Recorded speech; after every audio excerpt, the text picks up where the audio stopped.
Hey, welcome back to another exciting episode of YOML. And as you are returning, welcome back. YOML is stand for Year of Magical Learning.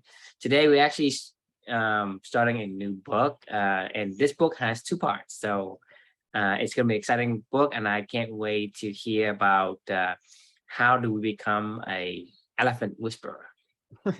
Well, you already know how to elephant whisper, but we'll talk about it in a second. Yeah, Yeah, let's confirm what my suspicions. right. Well, never mind. I won't even ask. I think you probably already know where I'm going with this one. So the book that we're going to be talking about is it's called The Righteous Mind: Why Good People Are Divided by Politics and Religion, by the author Jonathon Haidt, who's the author that wrote the Happiness Hypothesis, which we haven't actually talked about yet, but I wrote it's one of my. No, we haven't done. I actually didn't realize that I hadn't written the happiness, even the first reflection for the Happiness Hypothesis, until like book 200 or something like that. I was like, oh shit, because I had been saving it to write like a reflection of 5, and I just totally forgot to write even the first one. Like, so we going out of order here? No, well, yeah, a little bit, I guess. Because the thing is, the elephant is a symbolic. I talk about it in the reflection. Like I wrote about like what it means, like in terms of the Happiness Hypothesis. But I said, we need to clue people in on what we mean by the elephant and why we're whispering. I explained it. I talk about the elephant all the time, and like I probably mentioned the elephant at least like 50 reflections. Yeah, me too. Yeah, people are probably like, what are you talking about? Elephants. These guys are the elephants. But that said, this book is called The Righteous Mind: Why Good People Are Divided by Politics and Religion, by the same author of the Happiness Hypothesis, Jonathon Haidt. He is a social psychologist at I think it's at NYU now, but he used to be at the University of Virginia. And this book is about gosh, how would I describe this book? It was about morality. It was about cultures and how cultures are formed and why we do what we do. A lot of like historical anthropology and morality conversations and like the origins of morality and basically the history of human beings. Kind of, yeah. I mean, really, that's what it is. So I actually started this whole reflection with I didn't read this book for a while. It was sat in my anti-library for a really long time. And I love the author. Like, the Happiness Hypothesis is one of my probably like top 5 favorite books I've ever read. And I was like, I saw this book from him, and I was like, the title of it was just so misleading. Like, I was like, I don't want to read a book. I was like, I don't want to read a book about politics and religion. Like, I don't really care, like, I'm like, what those 2 words, just so you know, like I wrote about this in the first half of the reflection. Those 2 words are like poison to me. Like I hate politics. Just like when we talked before this podcast, we're talking about how people use a word to mislead you. Right. And say, eating your greens is good for you. And then I say, there are certain things that are not good for you. Yeah, that's true. So I think, politics and religion is one of those things where people have leveraged it too much to have their personal gains, and it becomes more of a bad word in a way. I mean, to a large extent, those 2 words, like, you don't talk about at Thanksgiving, right? You don't talk about politics and religion. It's all controversial, right? Like nobody wants to talk about politics and religion, like it's just like a dirty word, right? And I was like, man, why did he write a book about politics and religion? And not only one dirty word, but 2 dirty words, right? One book. It was literally just the title of this book that I was like, I don't want to do this. I don't want anything to do with this, but I was like, but he's one of my favorite authors, so whatever. So eventually, I don't know why I was like, all right, I'll give him a shot, because he's Jonathon Haidt, and it was just so good. The Happiness Hypothesis was so good. I was like, this can't be that bad, right?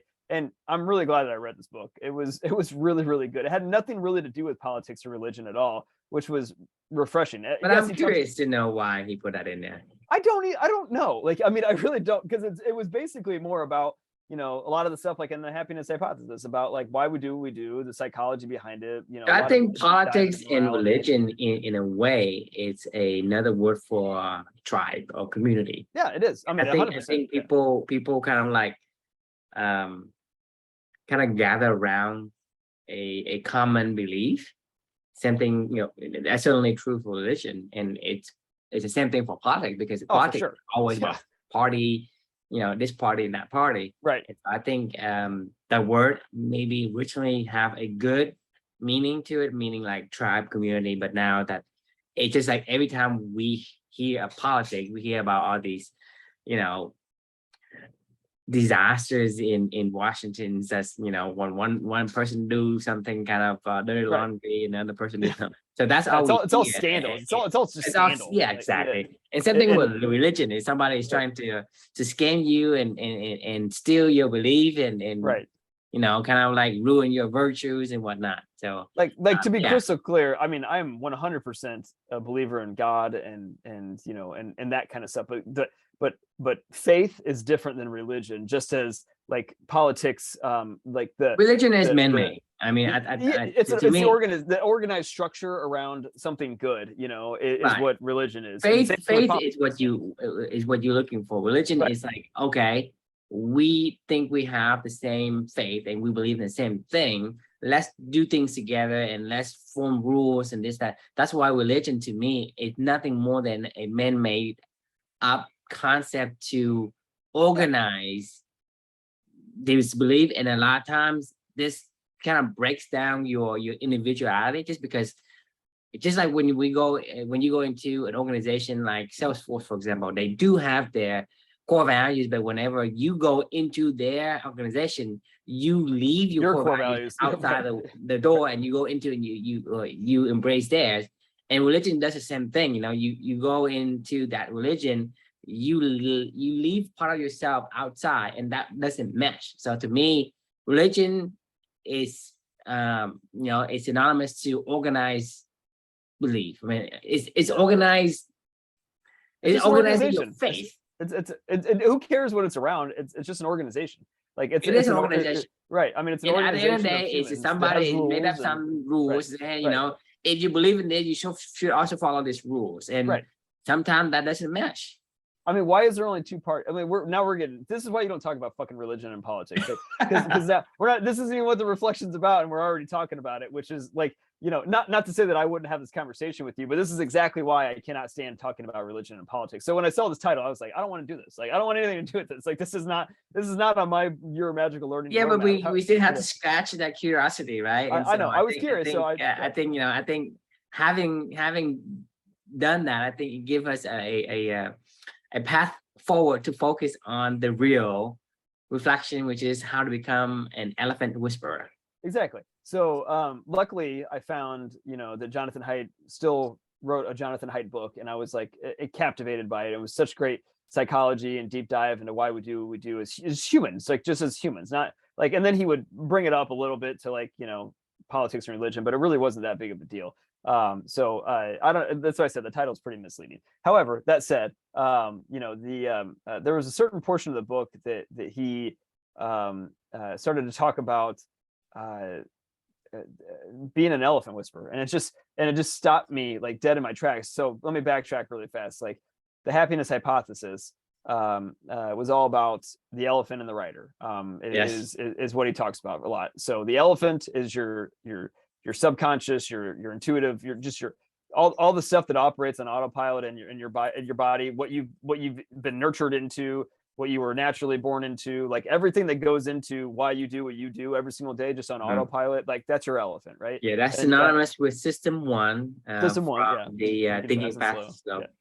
Exactly. And then you have your rider, which is system two, which is your rational brain, which is, you know, it doesn't really have a whole lot of control. Like the elephant does all the work 99% of the day. And, you know, maybe every once in a while that rider that sits on top of the elephant can point out a blind spot that the elephant, you know, I mean, I think the elephant controls 100%. It's just that you have to influence the elephant. Because you cannot, the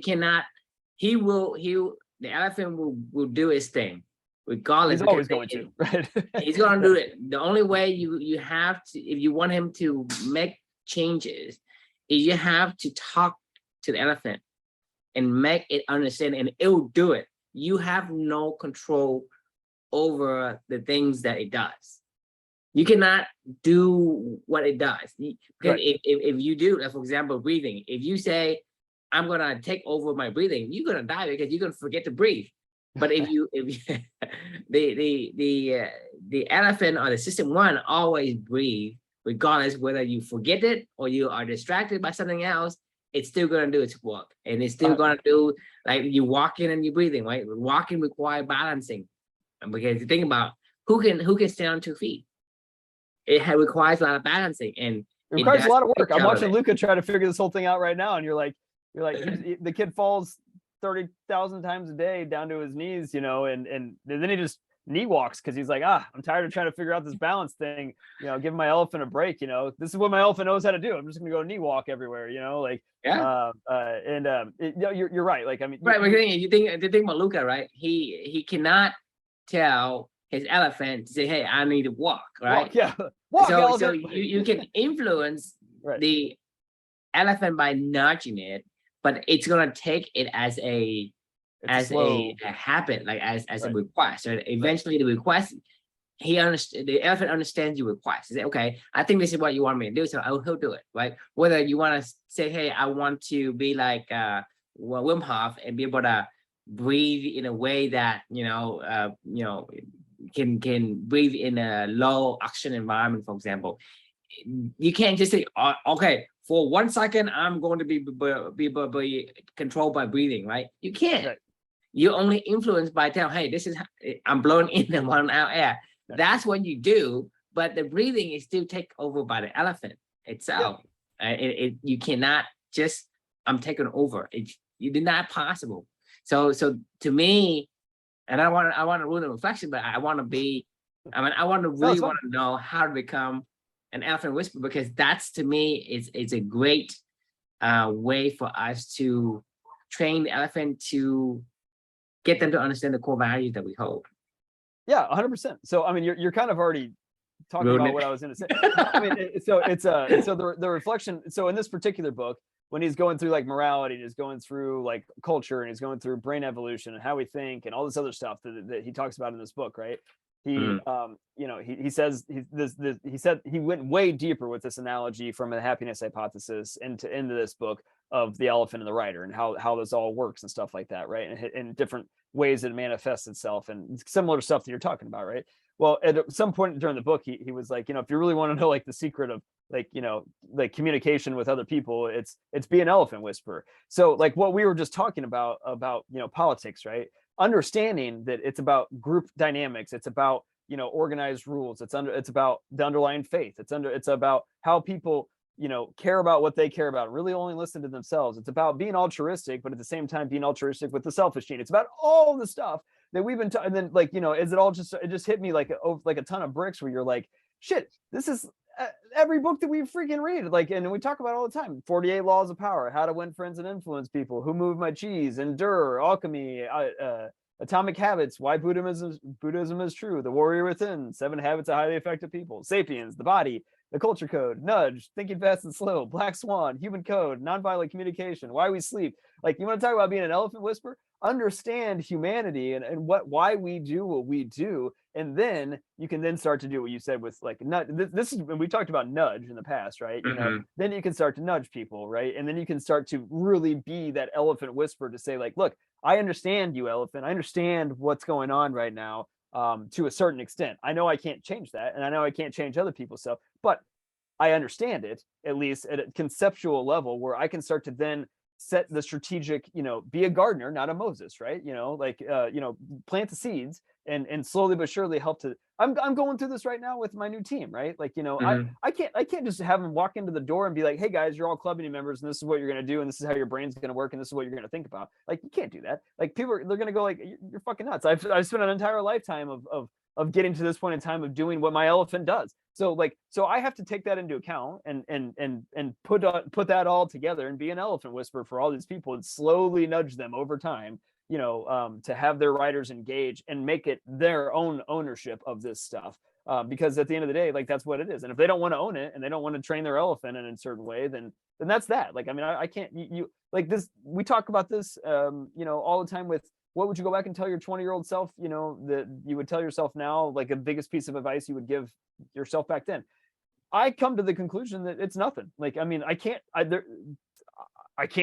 make their elephant do, like the elephant has been trained to do whatever the elephant's been trained to do. There is no piece of advice that I'm going to give my 20-year-old self that's going to change what that 20-year-old is going to do the next day or the next day after that. Maybe I can influence it over 2 years, or, you know, a year or 6 months or something like that, of nudging the elephant in a certain direction, you know, to be a gardener, not a Moses kind of thing. But at the end of the day, like, I can't really do anything, and neither can you. Like, I mean, if I can't do anything from a secondary perspective, I mean, you sure as shit are the only one that can do anything to your own elephant. But like, you know, anyway, long story short, like that's the idea of being an elephant whisperer. If you really want to be a gardener, you know, be an elephant whisperer, right? Like, and be able to understand what that elephant cares about and how that elephant works and how that elephant thinks, and guide that journey. That's it. Okay. What do you got? So what's your question? Oh, my question is what do you know about how your elephant works? Okay, so I think first of all, we need to talk about what an elephant is, and why it is important. Yeah. Right. And to me, you know, the elephant is going to govern everything that you do. And the elephant cannot speak your language.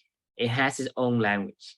So I guess people familiar with the whisperer, right? The ghost whisperer, the dog whisperer, the horse whisperer, right? So the elephant whisperer is in the same way. You have to find a way, you have to talk in the language of the elephant. So you have to talk in the language of the ghost, the horses, the dog, whatever. So I want to make sure that these two words make sense. Right. So the elephant whisperer, an elephant is your subconscious. Elephant is your instinct. It's your system one. It's your automatic being. You're thinking fast, you know, like it just happens. It just does it. Right. And it's a superhero of your life. Yep. And I think, you know, and for me is, you know, I've been interested in this, I guess, phenomenon for a while now. It's in my own word, I would in my world, right? Because I'm a programmer. So for me is I've always asked myself, how do I reprogram my subconscious? Yep. Right. And that's the same thing as elephant whisperer. And to me, this is the best way for us to figure out how to make ourselves the way we want to be. How do we get the elephant to understand us and be able to, because when we have a conscious, our conscious will be able to do the creativity, the, you know, I guess the newness and the whatever that we see, we can incorporate, and we can learn just like we learn from other people, and like learn how to fish, learn how to play tennis or whatever. We can take that, but we need to make sure that elephant understand what we want them to become. And that require a subtle art of that language. And that language is different. And that's why when you mention the atomic habits, for example, like your elephant cannot understand, you say, hey, I want to be a good person. I want to be a more productive person. I want to be more, whatever, you know, be more responsible person or nicer person. You can't tell an elephant by saying, hey, I want to be nicer. Yeah, you can tell your rider. The rider can tell you that. The rider can rationalize. Yeah, you are the rider. The rider is system 2, which is your conscious mind. And but they're both conscious. Like, I mean, the elephant is conscious as well. The elephant just operates on a different operating system than the rider. Well, they're both conscious. Your elephant's conscious. Well, it's got subconscious. But it's conscious. You have the conscious and subconscious. Subconscious is where the piece of the iceberg that's beneath the water. Sure, but it's still conscious. Like, it's still consciousness. Like, the elephant still operates on consciousness. It's subconscious. Like, I know, but it still operates on like the operating system of our brain is still, it's still our brain. Like, it's not like it's some different operating unit. It's just words at this point, right? Yeah. Okay. You have two systems. regardless of what you want to call it, system Sure. one, system two. Your elephant is system one, and the rider is system two. Right. Right. You are both of them. Correct. That's what I was getting at. Don't say that you are not the elephant. You are the elephant. But Yes. from the perspective of the system in the relationship of the two systems, right? The conscious is the rider. You're not the rider and somebody else is the elephant. No, you're not. You are both. you have both systems. So Yes. I don't want to confuse people in saying, hey, you ride the elephant, and what the hell is the elephant? You are both. You are both the elephant and the rider. The rider in this reference is basically your conscious, your frontal cortex, and the elephant is all of your other brain, is the midbrain, the hindbrain, the medulla, everything. That is the biggest part of your evolution comes before you become conscious. Like all these layers has been built for a million years before the frontal cortex become added onto your brain. And so the elephant is the oldest part of the system, and then the new system, the rider, is newer in terms of how it's laid out in terms of the timeline. And so you are both system one and system two. It's just that the rider is that part. It's not to say that you are a reference to the rider. You are not the rider. Right. You are both of them. So yeah, in order for us, quote unquote, because we as a unit can talk to the rider. Correct. And the rider can nudge the elephant. Does that make sense? Yes. Right. Okay. So that's what I'm saying is you have two systems, and the ability for us because we can speak a language, like we can tell a brain, hey, don't think of a white elephant. Well, we as a whole talks to the rider. The rider speaks English because it has control of the language as well, so it can speak English. And so we tell the rider, and the rider tells the elephant, but the elephant does not speak English because the part of the speech is not part of that subconscious or automatic brain. It doesn't do it. So that means that there is a connection between your rider and the elephant, and that connection is not what we think it is. And so that's why I think it's important for us to figure out how to do figure out how to communicate with our subconscious or system one or the elephant. And the only way that I've seen thus far is to build a habit. You tell them to do the same thing over and over, and basically reference the action with some kind of a term that you do. And if you do that enough, it creates this connection. It's method acting. It's what we talk. You have to you have to tell your rider to method act to your elephant until that elephant, it just becomes you. And then it's like the reciprocal kind of loop, Right. So action is actually the language that as far as I come to believe, the action is a language that the elephant can understand. So nudging, the habits, the who moved my cheese, the endure, the alchemy, the power law, how to win friends and influence people, the 7 habits of highly effective people. These basically channel those actions to tell your elephant what he needs to do. And essentially, you're talking about, like, for example, 7 habits of highly effective people. You're talking about first thing first, right? You are telling the elephant, okay, I'm doing this over and over. The first thing I do is I gotta do the thing that's important to me. So you are basically you turn that into an action. Something with the atomic habits, you turn it into an action. The action is what the elephant can understand. It's not your thoughts that it will understand. It's only action. For example, you started doing the Wim Hof, right?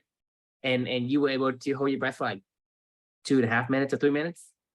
The best I've ever done is 310, but that was a while ago. I've regressed. I don't know why. I feel like I'm like at. But what I'm saying is because your elephant, when you hold your breath for like 60 seconds, it starts to panic. Right.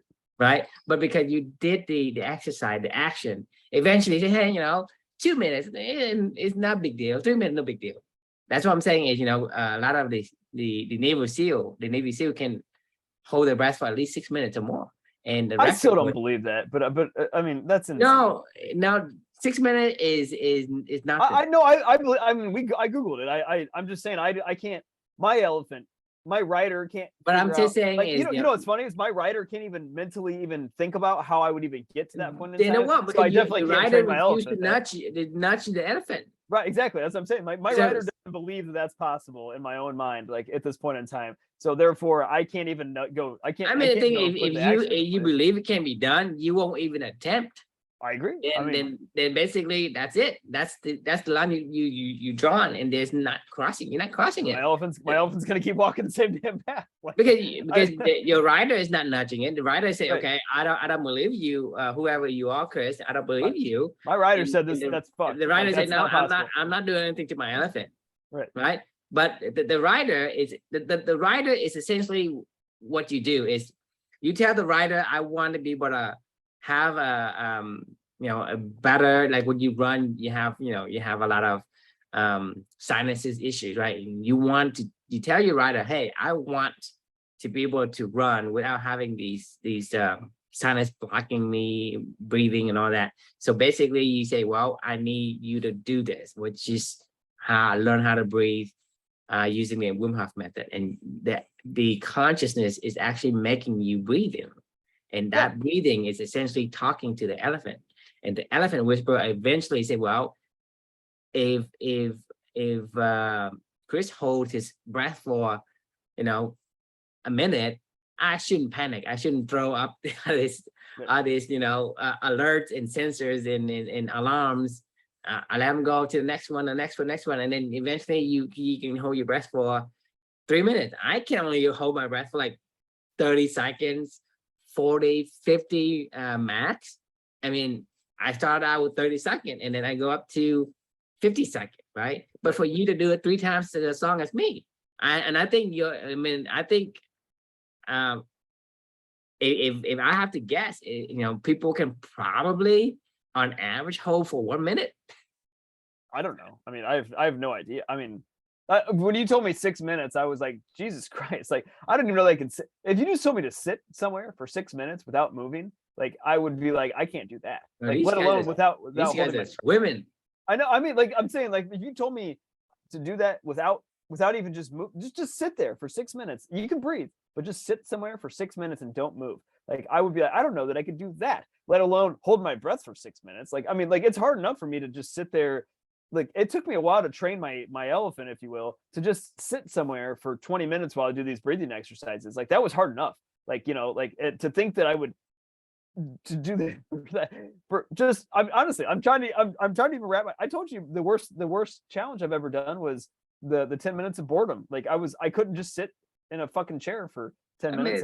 That's the thing, is about training the elephant, because there's a story of the elephant. His foot got tied to little wooden pole, right? When he was young, and he kept tugging at it, and he couldn't get out. But when he becomes this gigantic elephant as an adult, when he tug on it, there's tiny little rope, right? He tug on it, and he doesn't even attempt to even yank it, because he's been trained to know, hey, this rope is on my foot or my leg, whatever. I couldn't get out, and it was trained to do that. So same thing is, your elephant is trained to react to certain things. Like when a horse gets spooked, for example, right? It's spooked because it has some kind of experience or was trained to react to it. So our subconscious is the same thing. When we hold our breath for more than 60 seconds, it starts to get spooked, right? It's not that because it couldn't hold it, or because something is going to get damaged. It's that it gets spooked because it was trained that way. So it's retraining your elephant. So you have to go to 2 steps. The first step is you have to let the rider understand and believe you that, hey, it's possible to do a 6-minute hold. Or same thing with the book you read, like the marathon runner or whoever it is. They mentioned about somebody breaking the 4-minute mile, right? Only until somebody broke it, and then like 3 months later, somebody else broke that, and then broke more and more and more. But up until that, everybody believes that no one is not humanly possible to break a 4-minute mile. Then for the longest time, I don't know how long, but for like decades, no one has ever even break it because the belief held them at bay. And the belief is what the elephant is what the rider has to accept. And once the rider accepts, it can do the actions to train the elephant to say, well, this little rope that's tied to a little stick is not going to hold me. I can just yank it because I'm much bigger now. But that has to go through the two layers that we're talking about. Is the rider and elephant. The rider's got to believe. Yeah, the rider has to believe. Right. And that's the secret to whispering to the elephant is you have to tell the rider to believe. And once the rider believes, he needs to the rider needs to turn that into an action for the elephant to understand. I love that. I mean, you're right. I love the connection of the communication. How do you communicate with an elephant? Like that's the whole point about being an elephant whisperer. Yeah, because like you said, exactly because we're talking about the horse whisperer, right? We gotta bring it all full circle though. Like make sure when you're communicating to your elephant that you're communicating the values that you all care about. So the elephant and the rider can go in the direction that both of you want to go. And like, because if you're communicating the wrong because you could believe, you can believe the wrong thing. Believe the wrong thing and then go guide your elephant to go do the wrong thing. It's exactly what I'm saying. Make sure elephant believes that this little rope, right, that's tied to this little stick on the ground, little one of those tiny little stake on the ground. That's what they do in elephant training, right? In the younger years, like when it was born, it get put a tiny little stake on a wooden stake on the ground, and it just basically put it onto the ground and then tie a rope onto his leg, and he couldn't get out. But when he like a couple of years later, when he comes like the humongous elephant, one tiny little stake can hold that elephant because he believes that is what holds him. He believed he couldn't get out. So it also means that if you train the elephant to do something that is not fitting for you or for your life, it becomes that as well. I mean, it's if you believe in the wrong thing, then it's always going to affect you that way. I agree, but and you're talking about you're talking about personal elephant management, right? And then there's also interpersonal elephant management. So it has to go from the step ladder, right? You have to be able to do the intrapersonal before you do interpersonal, because it's not going to be easy for me to communicate with you about certain things that if I don't know anything about myself.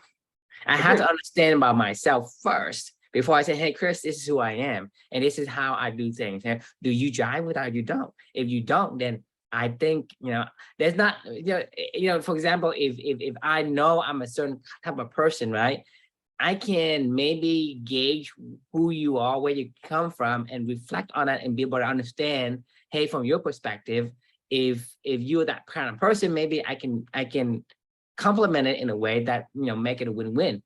And that creates this interpersonal communications. Did you? I don't know if you caught this portion of it, but that's what Clubany is. It's a training ground. We're training ourselves. We're training our elephants first, figuring out how to communicate with our own elephant first, and get our own rider to believe in our own self, and then communicate that to our those commands driven by our values, and then we're connecting that with other people, and that's called Clubany. Like, I mean, it's that's really what it is. It's like it's an elephant training, it's an elephant training ground. Yeah, right. Well, plus it's an elephant playground as well. Like once your elephant's trained, then you can go play with other elephants, and you guys can all, be marching in the same direction. I mean, like it's literally that's what Clubany is, right? It's an ecosystem to ensure that everyone's elephants and riders will be able to engage in meaningful work and develop meaningful relationships they need to live. So why is it an elephant and not a beaver? Ding. It's because Jonathon Haidt talked about it. You know, like if I guess all right, you could call it a beaver, and then well, see, here's why it's an elephant and not a beaver. Like, Not a horse, not a horse. I just had to horse. try to put a beaver in there somewhere. Well, you could, you know, you got your beaver in for the night. You know, I Great. think the elephant personally for me is holds so much more validity because I can imagine moving a beaver. Like I can imagine just going, you know what? Fuck you, beaver. I'm gonna pick you up and put you over here, right? Like, you know, like I can manhandle a beaver. No one can imagine manhandling an elephant. Those things are immovable objects unless they want to. Like nobody's gonna go tell an elephant, no human being is gonna go walk up to an elephant and go, you go there. And they're gonna go, you know, and they're gonna go, okay, well, I don't know what else to do. Like, you know, I mean, like there's that's why the elephant holds water for me mentally, because I can imagine I agree. like It does. never being able to It's just have manhandle. yeah, it does have Right. more I guess characteristics of being of representing a subconscious or because the thing is the iceberg underneath right, it's that you can't move it, it's huge, right? And it's hard You can't physically move it. You can't physically move it. You can mentally move your elephant, like by doing what we've been talking about. which is training. You cannot right now, even if you go into the jungle and you find an elephant, right, and you're trying to tame it, you can't tame it. Right, exactly. You just can't tame it. There's no way for you to tame it. It's only trained for over a long period of time. I ended up reading a book that we'll talk about way down the road. It was called The Elephant Whisperer. It was a great book. Honestly, I loved it so much. And so there is a book called Elephant Whisperer. There's a book called The Elephant Whisperer. It's by this author called named Lawrence Anthony. And it's an awesome book. It is so good. It's about actual elephants, right? And this guy owns. So it's actually whispering to an elephant. Sort of. So this guy owns a like a game preserve in South Africa, and this ranch is called Tula Tula. It's an African like safari game preserve kind of thing, right? He's big into like conservation of animals, and he grew up in South Africa, and he wanted to own a game preserve. So he and his wife moved back from England and bought it, and they lived on this game preserve. Well, one day he gets a call from this other game preserve in another area of Africa, and they're like, "Hey, we have these 9 elephants that are crazy, and they're like destroying our fences, and like I'm gonna shoot them." Like he was like, "If you don't take them by like next week or whatever, like you know, I'm just gonna kill them." And he was like, "Don't do that," you know. He was like, "I'll take them," you know. So he inherits these like unruly this herd of elephants led by this mama herd and mama elephant and like her sister and like their kids or whatever. And I mean, we'll talk about this book in the future, but it's an awesome book. So basically this guy has to figure out how to keep these elephants in check because they're pissed. Like they've been abused, they were hurt, like they had watched somebody kill one of their other, you know, herd mates to try to prove a point from the human being. Like these elephants are really, really smart. So this whole book was about elephants, dealing with elephants, understanding how smart and amazing they are, but also at the same time how gentle they can be, and how to communicate with them and get them to, you know, have mutual respect for each other. Because he couldn't just manhandle an elephant. He was like, if there's a charging elephant, you're screwed. Like, I mean, you know, and like they're vicious. They can be vicious. Like, I mean, you don't think of them as, but yeah, it's very similar to our subconscious. Yeah. Exactly. I mean, so maybe, you know, learning how to whisper to a real elephant, maybe give us some clue on how to whisper to our subconscious. He actually passed away, sadly. It was a few years after he wrote The Elephant Whisperer. I can't remember. I think he had a heart attack or something and passed away. The author of the book. So his wife actually wrote another couple books about like their life together and stuff like that. She still runs the ranch, but I swear to God, someday I'm going to go to Tula Tula. That was my reflection. You know, this is way down the road, but it's there was a book called The Elephant Whisperer, and it was really good. That was interesting. It was really good. I mean, I really enjoyed it. It was oh my God, there was one little baby elephant that was born that it just reminded me of Amelia, actually, because she for whatever weird reason she had some like hoof issue when she was born, and she couldn't stand. So I guess like elephants are supposed to be able to stand like immediately, and if they can't, like they're in a lot of trouble.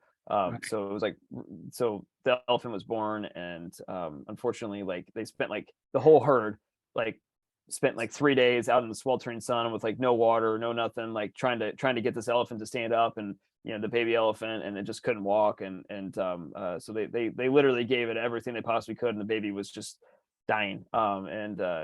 They finally, after doing everything, basically almost dying themselves as the herd, this guy was watching all this happen from afar, because you can't really get too close to these animals because they were on like a wild preserve.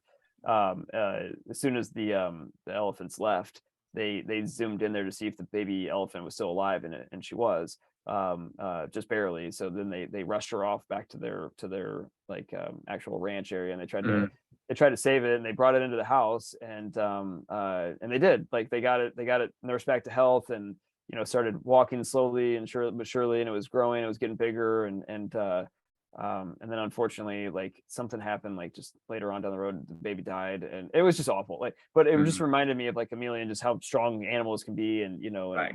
like enduring what they can endure. I don't know. There was a whole lot about this book that I loved. It was a really good book. It was Yeah. it was Sounds like it. yeah. But anyway, so that's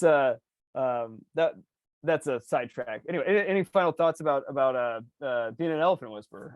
I mean, like I say, elephant has their own language, and so figure out that language. And as far as I can, as far as I believe, it only happens through actions.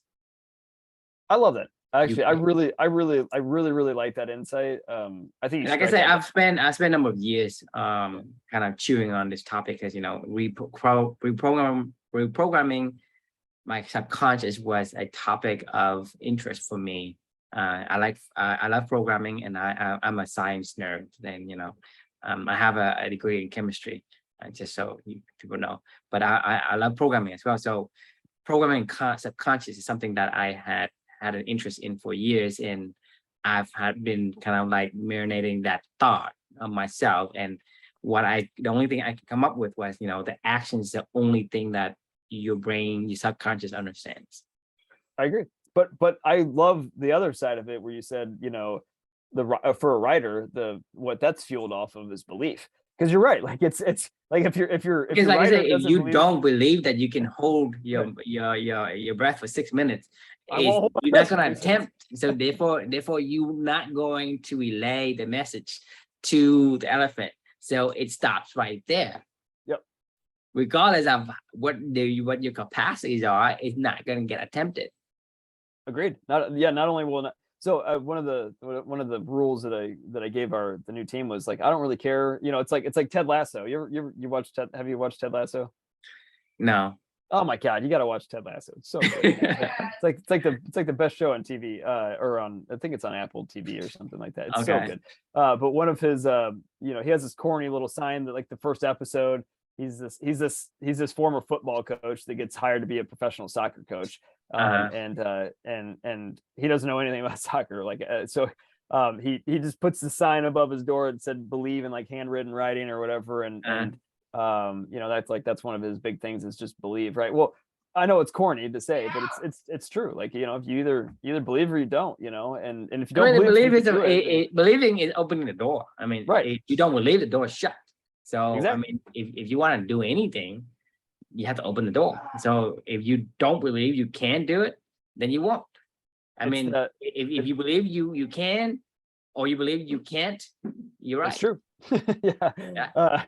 It reminds me of one of the earliest books we did was Give and Take by Adam Grant. The reflection title of that one was Beginner's Relationship with Belief, right? It was about the tax attorney professor that had the highest grades of any class in the state of North Carolina year after year after year.